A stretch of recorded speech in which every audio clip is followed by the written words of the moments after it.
Hi viewers, மீண்டும் வெல்சன் review Tamil channel மூலமாக உங்களை சந்திப்பதில் பெருமகிழ்ச்சி அடைகிறேன். இந்தியன் கார் மார்க்கெட்ல மக்கள் அதிகமாக விரும்பி எடுக்கக்கூடிய ஒரு செக்மெண்ட் கார் எது அப்படின்னு பாத்தீங்கன்னா காம்பாக்ட் எஸ்யூவி செக்மெண்ட் கார்கள், அதாவது 4 மீட்டருக்கு உள்ளாடி வரக்கூடிய எஸ்யூவி செக்மெண்ட் கார்கள் தான் மக்கள் பெரிய அளவில் விரும்பி எடுக்கிறாங்க. இந்த காரை விரும்பி எடுக்கிறதுக்கு மிக முக்கியமான காரணம் ஒரு பெரிய எஸ்யூவி காருக்கான தோற்றத்தை கொடுக்கும். இரண்டாவது வண்டிக்குள்ள கம்ஃபர்ட் நல்லா இருக்கும், டிரைவிங் கம்ஃபர்ட் நல்லா கொடுத்துருப்பாங்க. பிரைஸுமே பார்த்தீங்கன்னா ஒரு 10 லட்சம் ரூபாவுக்குள்ள நம்மளால இந்த காரை வாங்க முடியும். அப்படிங்கிறதுனால மக்கள் பெரிய அளவில் இந்த காரை விரும்பி எடுத்துக்கிட்டு இருக்காங்க. வரக்கூடிய அக்டோபர், நவம்பர், டிசம்பர், அதாவது 2025 இரண்டாவது பகுதியில் 5 மிக முக்கியமான காம்பாக்ட் எஸ்யூவி செக்மெண்ட் காரோட ஃபேஸ்லிஃப்ட் எடிஷன் இந்த இந்தியன் கார் மார்க்கெட்டில் லான்ச் பண்ண போகிறாங்க. ஸோ நாம இன்னைக்கு இந்த ரிவ்யூவில் upcoming 5 compact SUV segment car பற்றின டீட்டெயில் ரிப்போர்ட் தான் பார்க்க போகிறோம். இது வரைக்கும் நம்ம சேனலை சப்ஸ்கிரைப் பண்ணாதவங்க தயவுசெய்து சப்ஸ்கிரைப் பண்ணிக்கோங்க. கார்கள் பற்றி செய்திகள், ரிவ்யூஸ், கம்பேரிசன் எல்லாமே உங்களுக்காக நம்ம டெய்லி கொடுத்துக்கிட்டு இருக்கோம். இப்போ காம்பாக்ட் எஸ்யூவி செக்மெண்ட் கார்கள் 5 மிக முக்கியமான காம்பாக்ட் எஸ்யூவி செக்மெண்ட் கார்கள் 2025 இரண்டாவது பகுதியில் லான்ச் பண்ணுறதுக்கு என்னென்ன இருக்குது அப்படிங்கிறத பார்க்கலாம். ஹாய் ஃப்ரெண்ட்ஸ், சுத்தமான தரமான எந்த கலப்படமும் இல்லாத 100% தரமான தேன் உங்களுக்கு வேணும்னா இந்த ஸ்க்ரீனில் இருக்கக்கூடிய நம்பரில் காண்டாக்ட் பண்ணுங்கள். கன்னியாகுமரி மாவட்டம் மார்த்தாண்டம் தான் இந்த தேனுடைய ஆரிஜின். டிஸ்கிரிப்ஷன் பாக்ஸில் தேனுடைய விலையும் காண்டாக்ட் நம்பரையும் உங்களுக்காக கொடுத்துருக்கேன். உங்களுக்கு யாராவது வேணும்னா நீங்கள் டேரெக்டாக காண்டாக்ட் பண்ணி இந்த தேனை வாங்கிக்கலாம். இதில் முதலாவது காருங்கிறது ஹிண்டாய் வெனுங்கிற கார். ஹிண்டாய் வெனுவை பொறுத்த வரைக்கும் இந்தியன் கார் மார்க்கெட்டில் லான்ச் ஆன அன்னிலிருந்து இன்னைக்கு வரைக்கும் மிகவும் ஒரு நல்ல ஒரு சேல்ஸ் ரிப்போர்ட்டை கொடுத்துட்டு இருக்கக்கூடிய ஒரு காராக இருக்குது. மக்கள் விரும்பி எடுத்துக்கிட்டு இருக்காங்க. எக்ஸ்டீரியர் லுக்காக இருக்கட்டும், இன்டீரியர் ஃபீச்சர்ஸாக இருக்கட்டும், டிரைவிங் கம்ஃபர்ட்டாக இருக்கட்டும், எல்லா விதத்திலுமே இந்த கார் ஒரு அற்புதமான காராக இருந்துகிட்டு இருக்கு. அப்படிங்கிறது எந்த ஒரு மாற்று கருத்தும் கிடையாது. ஹிண்டாய் வெனுவை பொறுத்த வரைக்கும் லான்ச் ஆக்கி இன்னையோட 6 வருடங்கள் ஆகுது. ஸோ 6 வருடத்துக்கு பிறகு இந்த காரில் ஒரு மிக முக்கியமான ஃபேஸ்லிஃப்ட் எடிஷனை இந்தியன் கார் மார்க்கெட்டில் ஹிண்டாய் லான்ச் பண்ண போகிறாங்க. இதுக்கு மிக முக்கியமான காரணம் இந்த காருக்கு கம்பீட் பண்ணக்கூடிய மற்ற கார்கள் எல்லாமே பல ஃபேஸ்லிஃப்ட்டை கொடுத்தாச்சு. இந்த ஒரு கார் இன்றைக்கும் ஓல்டர் வெர்ஷன் இருக்கிறதுனால ஒரு மிக முக்கியமான அப்டேட்டாக இந்த காரை கொடுக்க போகிறாங்க. இந்த காரோட எக்ஸ்பெக்டட் லான்ச்சுங்கிறது செப்டம்பர் அல்லது அக்டோபரில் வந்து இந்த காரோட லான்ச் இருக்கும். புக்கிங்கை பொறுத்த வரைக்கும் ஆகஸ்ட்டில் கண்டிப்பாக இந்த காரோட புக்கிங்குமே ஆரம்பிக்க போகிறாங்க. ஃபியூச்சர்ஸில் நிறைய சேஞ்சஸ் கொடுக்க போகிறாங்க. எக்ஸ்டீரியர் ப்ரொஃபைலை பொறுத்த வரைக்கும் பெரிய அளவிலான மாற்றங்கள் கண்டிப்பாக இருக்காது. ஹிண்டாய் வெனுவுடைய அதே டிசைன் லாங்குவேஜ் இனியும் மெயின்டைன் பண்ணுவாங்க. சின்ன சின்ன காஸ்மெட்டிக் அப்டேட் இருக்கும் எக்ஸ்டீரியர் பொறுத்த வரைக்கும். இன்டீரியர் ஃபீச்சர்ஸாக இருக்கட்டும், இல்லை எக்ஸ்டீரியர் ஃபீச்சர்ஸாக இருக்கட்டும், இதில் மிகப்பெரிய சேஞ்சஸ் கொடுக்க போகிறாங்க. ஸோ என்னென்ன ஃபீச்சர்ஸ் இந்த காரில் வரதுக்கான வாய்ப்புகள் அதிகமாக இருக்குது அப்படிங்கிறத பார்க்கலாம். பேனராமிக் சன்ரூஃப் கண்டிப்பாக கொண்டு வர போகிறாங்க.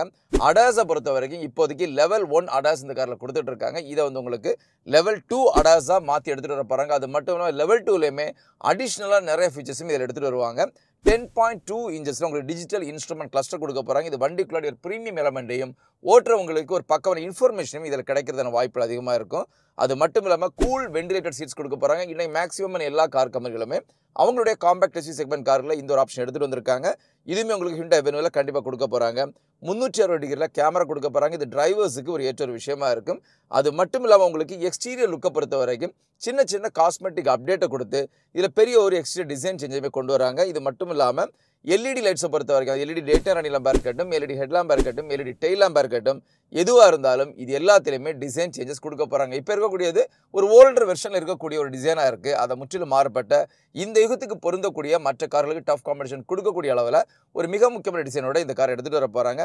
டேஷ்போர்டுடைய ப்ரொஃபைலை டோட்டலாகவே சேஞ்ச் பண்ணுறாங்க. இனி பின்பக்க கேபினை பொறுத்த வரைக்கும் இப்போவே உங்களுக்கு ஹிண்டாய் வெனு பொறுத்த வரைக்கும் ஓரளவுக்கு டீசெண்டான நீரமை கொடுத்துருப்பாங்க. இதை இனிமே என்ஹான்ஸ் பண்ணி இதை இன்னும் அதிகப்படுத்தி உங்களுக்கு கொடுக்க போகிறாங்க. இதன் மூலமாக செகண்ட் ரோ பொறுத்த வரைக்கும் நல்ல பெர்ஃபெக்டான ரைடிங் கம்ஃபர்ட்டுங்கிறது கண்டிப்பாக உங்களுக்கு இருக்கும். ஹிண்டாயோட கிரேட்டாவாக இருக்கட்டும், இல்லை ஹிண்டாயோட பல கார்களாக இருக்கட்டும், இதோட செகண்ட் ரோங்கிறது கண்டிப்பாக நல்லா கம்ஃபர்ட்டை கொடுக்கக்கூடிய இதுவாக இருக்கும். ஹிண்டாய் வெனுவை பொறுத்த வரைக்கும் கம்ஃபர்ட்டாக தான் இருக்குது. இருந்தாலும் அதோட இன்னும் மெருகேற்றி அதிகப்படியான கம்ஃபர்ட்டை இந்த காரை கொடுக்க போகிறாங்க. இது எல்லாமே கடந்து இந்த காரில் உங்களுக்கு 6 ஏர்பேக் கண்டிப்பாக வரப்போது. இஎஸ்பி கொடுக்க போகிறாங்க. ட்ராக்ஷன் கண்ட்ரோல் ஆல்ரெடி இருக்குது, அதுவும் என்ஹான்ஸ் பண்ணி கொடுப்பாங்க. ஸோ ஆகஸ்ட்டில் இந்த காரோடைய புக்கிங்குமே ஸ்டார்ட் பண்ண போகிறாங்க. இதோட ப்ரைஸ் ரேஞ்சுங்கிறது டாப் வேரியண்ட், அதாவது ஃபுல்லி லோடட் எல்லா ஃபீச்சர்ஸுமே லோட் பண்ணி கொடுக்கக்கூடிய ஃபுல் லோடாக இருந்ததுன்னா இதோட எக்ஸ்ஷோரூம் ப்ரைஸுங்கிறது 15 லட்சம் ரூபா வரைக்கும் வரதுக்கான வாய்ப்புகள் அதிகம்.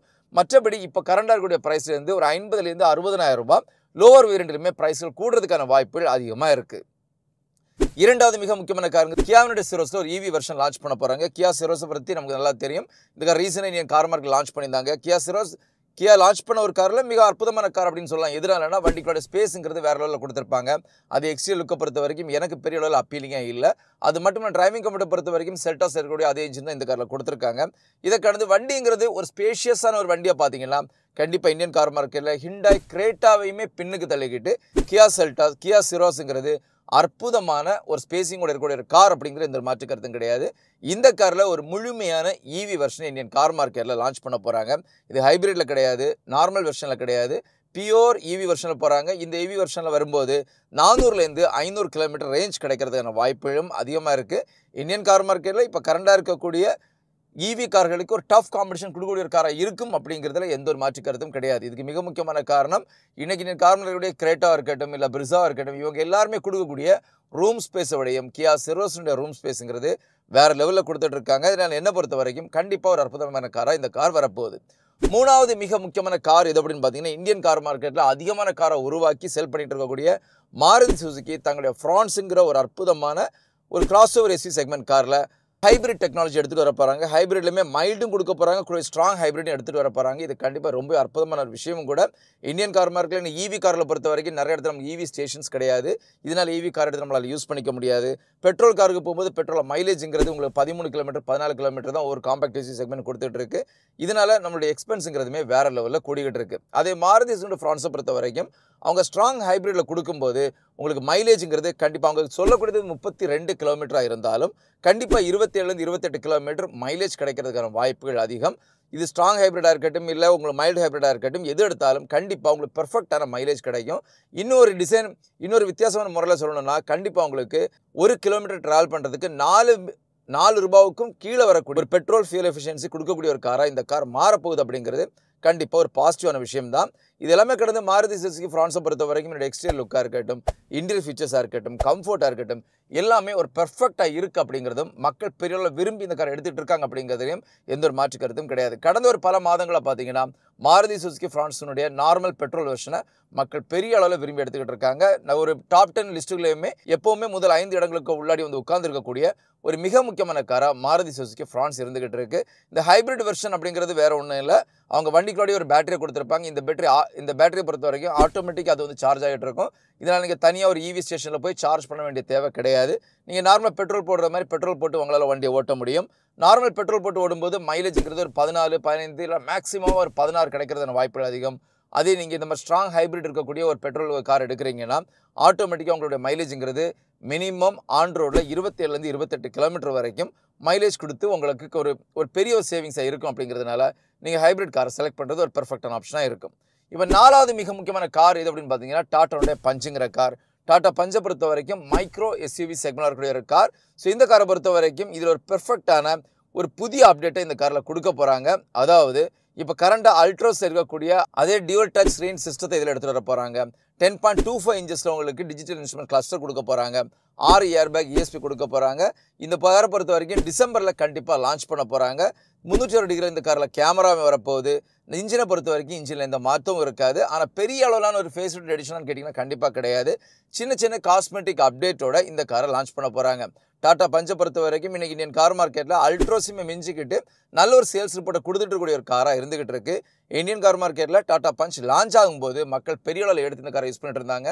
இன்னும் ஒருபடி மேலே பார்த்தீங்கன்னா நம்பர் 1 இடத்துலலாம் இந்த கார் வந்து உட்காந்துருக்கு. அந்தளவுக்கு மக்கள் விரும்பி எடுத்திருக்காங்க. இப்போதைக்கு பார்த்தீங்கன்னா இதனுடைய அப்டேட்டட் வெர்ஷனாக இருக்கட்டும், இதனுடைய ஃபீச்சர்ஸை பொறுத்த வரைக்கும் பெரிய அளவில் இல்லை அப்படிங்கிறதுனாலையும் இதுக்கு கம்பீட் பண்ணக்கூடிய மற்ற கார்களில் இதை விடையும் அதிகப்படியான ஃபீச்சர்ஸ் கிடைக்குது அப்படிங்கிறதுனாலையும் இந்த காரோட சேல்ஸ் ரிப்போர்ட்டுங்கிறது கொஞ்சம் கீழே வந்திருக்கு. இதை கருத்தில் எடுத்துக்கிட்டு இப்போ உங்களுக்கு டாட்டா இதில் சின்ன காஸ்மெட்டிக் அப்டேட் வெளியிலையும் இன்டீரியர்லையும் அது மட்டும் இல்லாமல் ஃபீச்சர்ஸ்லேயுமே இப்போ அல்ட்ரஸ் இருக்கக்கூடிய dual touch screen system 10.25 inches உங்களுக்கு ஆடியோ சிஸ்டம் இப்படிப்பட்ட விஷயங்களை உள்ளே எடுத்துகிட்டு வந்து மக்களை கவர்ந்து திரும்பவும் அதே முதலிடத்துக்கு வரதுக்கான வாய்ப்புகளை அவங்க தேடுறாங்க. ஸோ டாட்டா பஞ்ச் எடுக்கணும்னு இருக்கக்கூடியவங்க கொஞ்சம் வெயிட் பண்ணி எடுத்தீங்கன்னா புதிய ஃபீச்சர்ஸோட உங்களால் எடுக்க முடியும். இனி 5வது மிக முக்கியமான கார் என்ன லான்ச் இருக்க போகுது அப்படின்னு பார்த்தீங்கன்னா ஃப்ரெஞ்ச் கார் மேக்கரான ரெனோவுடைய கைகர் காரை இந்தியன் கார் மார்க்கெட்டில் ஒரு புது அப்டேட்டட் வெர்ஷனோட வரக்கூடிய டிசம்பர் மாதத்தில் லான்ச் பண்ண போகிறாங்க. இந்த லான்ச் எப்படி இருக்கும் அப்படின்னு பார்த்தீங்கன்னா 2026 ரெனோ தங்களுடைய டஸ்டர் காரை கார் மார்க்கெட் லான்ச் பண்ண போகிறாங்க. ஸோ டஸ்டரை பொறுத்த வரைக்கும் முற்றிலும் மாறுபட்ட, அது நம்மகிட்ட 2013 இருந்த டஸ்டர்லேருந்து முற்றிலும் மாறுபட்ட இப்போது இருக்கக்கூடிய கரண்ட் சினாரியோவுக்கு பொருந்தி வரக்கூடிய டெக் ஆஸ்பெக்டோட ஒரு புதிய டிசைன் லாங்குவேஜோட உங்களுக்கு ரெனோ டஸ்டரை லான்ச் பண்ண போகிறாங்க. அந்த டிசைன் லாங்குவேஜை எடுத்துகிட்டு வந்து கைகருக்கு இப்போ உட்படுத்தி இருக்காங்க. ஸோ அப்படி கைகரையுமே ஒரு மெருகேற்றி ஒரு புதுவிதமான ஒரு எஸ்யூவி காரை இந்தியன் கார் மார்க்கெட்டில் உங்களுக்கு எடுத்துகிட்டு வர போகிறாங்க. அது டிசம்பர் மாதத்தில் கண்டிப்பாக லான்ச் பண்ண போகிறாங்க. இப்போ கரண்டாக கூட கைகர் காரை பார்க்குறதுக்கு அட்டாசம் கொடுக்கக்கூடிய ஒரு கார் அதே டிசம்பர் லான்ச் பண்ணக்கூடிய கைகரை பொறுத்த வரைக்கும் இன்னைக்கு இந்த செக்மெண்ட் கூடிய கார்கள் எல்லாமே பின்னுக்கு தள்ளிக்கிட்டு முதன்மையான இடத்துல வரக்கூடிய அளவுக்கு உண்டான ஒரு டிசைன் லாங்குவேஜ் எடுத்துகிட்டு வர போகிறாங்க. ரெனோவை பொறுத்த வரைக்கும் ரெனோ கேகரை பொறுத்த வரைக்கும் எனக்கு ஒரே ஒரு நெகட்டிவ் அந்த காரில் இருக்குது. அவங்களோட இன்ஜினில் நாய்ஸுங்கிறது கண்டிப்பாக பெரிய அளவில் இருக்குது. இந்த நாய்ஸை மட்டுமே கொஞ்சம் குறைச்சிக்கிட்டாங்கன்னா ரெனோவை பொறுத்த வரைக்கும் ஒரு பெர்ஃபெக்டான கார். ஏன்னா டிரைவிங் குவாலிட்டியாக இருக்கட்டும், ரைடிங் ஒரு எஃபிஷியன்சியாக இருக்கட்டும், எல்லாமே ரொம்ப பெர்ஃபெக்டாக இந்த காரில் கொடுத்துருப்பாங்க. இந்த காரை பொறுத்த வரைக்கும் டிசம்பரில் லான்ச் ஆகும்போது டிசைனில் பெரிய சேஞ்சஸ் இருக்கும். அதே நேரத்தில் உங்களுக்கு இன்ஜினில் கண்டிப்பாக சேஞ்சஸ் இருக்காது. இன்டீரியர் ஃபீச்சர்ஸை பொறுத்த வரைக்கும் ஃப்ளோட்டிங் டச் ஸ்க்ரீன் இன்ஃபர்டேன்மெண்ட் சிஸ்டம் கொடுக்க போகிறாங்க. 6 ஏர்பேக் கண்டிப்பாக கொடுக்க போகிறாங்க. ESP வரப்போகுது. அதே மாதிரி சன்ரூஃப் எடுத்துகிட்டு வர போகிறாங்க. இதை கடந்து ஒரு புதிய இன்டீரியர் தீம் வரதுக்கான வாய்ப்பு அதிகமாக இருக்குது. LED tail lamp, LED head lamp, LED data running lamp, இதில் எல்லாமே பெரிய மாற்றங்கள் இந்த காரில் கொடுக்க போகிறாங்க. வருட ஃப்ரண்ட்டில் கிரில்லையுமே பெரிய அளவில் சேஞ்சஸ் பண்ணி கொடுக்க போகிறாங்க. ஸோ ஒட்டுமொத்தமாக பார்த்தீங்கன்னா இந்தியன் கார் மார்க்கெட்டில் இருக்கக்கூடிய மிக முக்கியமான காம்பேக்ட் SUV செக்மெண்ட் கார்கள் எல்லாமே ஒரு புது அப்டேட்டட் வெர்ஷனை 2025 இரண்டாவது பாதியில் கொடுக்க போகிறாங்க. ஸோ உங்களை யாராவது நீங்கள் ஒரு காம்பேக்ட் SUV செக்மெண்ட் கார் வாங்கணுங்கிற ஐடியாவில் இருக்கிறீங்கன்னா கொஞ்சம் வெயிட் பண்ணி, கொஞ்சம் ஸ்டடி பண்ணி எப்போ லான்ச் ஆக போகுது அப்படிங்கிறத தெளிவாக தெரிஞ்சுக்கிட்டு வாங்கினீங்கன்னா கண்டிப்பாக உங்களுக்கு மேக்ஸிமமான ஃபீச்சர்ஸோட ஒரு காரை வாங்க முடியும் அப்படிங்கிறது என்னுடைய கருத்து. நான் இன்றைக்கி கொடுத்த இந்த ரிப்போர்ட் கண்டிப்பாக உங்களை ஃபுல்ஃபில் பண்ணியிருக்கேன் நம்புகிறேன். இன்னொரு வியூ உங்களை சந்திக்கிற வரைக்கும் உங்களிடமிருந்து விடைபெறுவது உங்களுடைய அன்பின் விவேக். தேங்க்யூ.